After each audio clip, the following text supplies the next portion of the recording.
Hello students, so this question is taken from chapter Matter in Our Surroundings. So your question is, which of the following statement is not true regarding the characteristic of matter? So our first option will be students, particles of matter are randomly moving in all directions.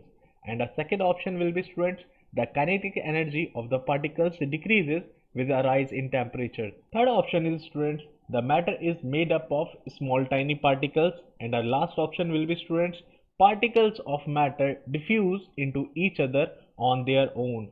So students, let's see what happens in its solution. So students, according to our first heading, particles of matter are randomly moving in all directions. So students, it is true because particles in all state of matter are in constant motion, students, because a rise in temperature basically increases the kinetic energy and the speed of the particles, students.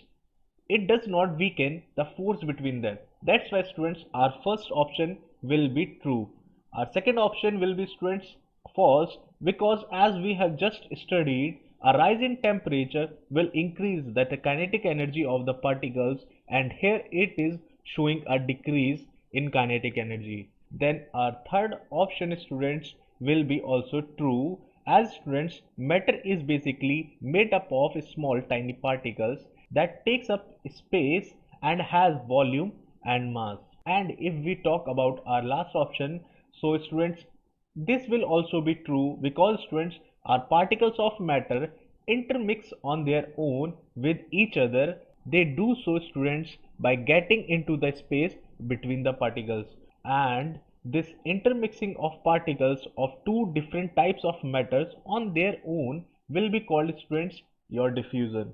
So students, the correct answer of this question will be your option number B, as they have asked us that which of these statements will be false. So your second statement is false, students, as the kinetic energy of the particles did not decreases with the rise in temperature, it will increase.